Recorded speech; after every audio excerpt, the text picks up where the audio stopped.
আসসালামু আলাইকুম, welcome back to my channel. তো অনেকদিন পরে আজকে একটা রেসিপি আপনাদের সাথে শেয়ার করব। আসলে রেসিপিটা আমার খুবই পছন্দের। তো আজকে কাঁঠালের তরকারি রান্না করা হবে, তা আবার চিংড়ি মাছ আর শুটকি দিয়ে। তো এই রেসিপিটাই আজকে বাসায় রান্না করা হচ্ছিল, তো ভাবলাম আপনাদের সবার সাথে শেয়ার করি।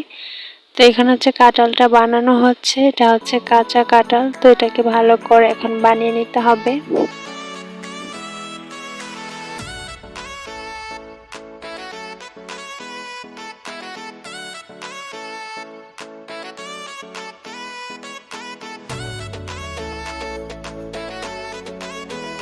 তো আমাদের কাঁঠালটা কাটা শেষ হয়ে গেছে। তো এটাকে ভালো করে ধুয়ে নেওয়া হয়েছে। তো এর মধ্যে অল্প একটু হলুদ দিয়ে এটাকে ভালো করে সিদ্ধ করে নেব এখন।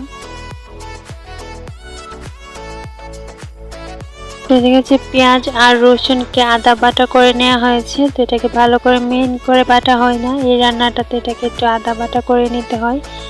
তো এখন এই বাটাটার সাথে তেল আর চিংড়ি মাছ একসাথে করে দিয়ে ভেজে নেওয়া হয়েছে কিছুক্ষণ। তার মধ্যে লবণ, হলুদ, মরিচ গুঁড়া দিয়ে দিতে হবে।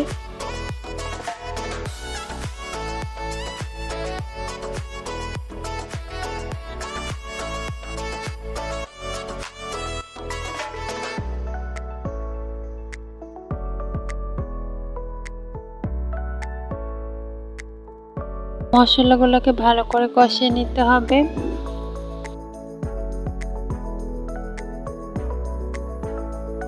তো কাঁঠালটা সিদ্ধ হওয়ার পর ভালো করে পানি ঝরিয়ে রাখা হয়েছে। তো আমাদের মশলাটা অনেকটা কষানো হয়ে গেছে। তো এর মধ্যে অল্প একটু পানি দিয়ে দিতে হবে এখন।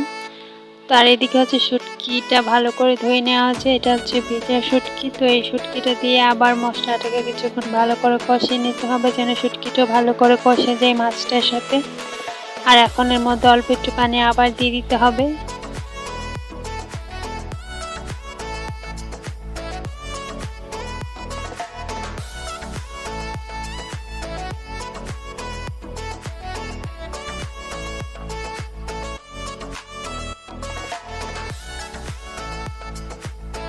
এদিকে সবগুলো একসাথে মাছ আর শুটকি কষানো হয়ে গেছে। তো এর মধ্যে কাঁঠালগুলো যেগুলো সিদ্ধ করে রাখা হয়েছিল এগুলো ভালো করে দিয়ে ভালো করে মিশিয়ে দিতে হবে। ভালো করে মিশিয়ে কিছুক্ষণ ঢেকে রেখে দিলে আমাদের এই কাঁঠালের রান্নাটা হয়ে যায়। বাড়ি কাঁঠালের রান্নাটা খেতে অনেক মজা।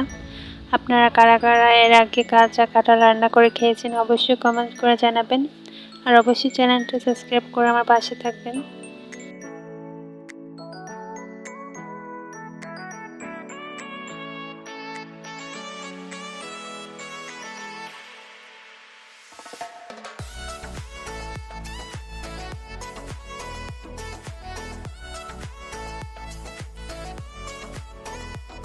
তো আমাদের রান্নাটা হয়ে গেছে। আর এই রান্নাটা খেতে অনেক মজা। আপনারা অবশ্যই একবার হলে এটা ট্রাই করে দেখতে পারেন। আজকে এই ভিডিওটা এই পর্যন্তই ছিল। আল্লাহ হাফেজ।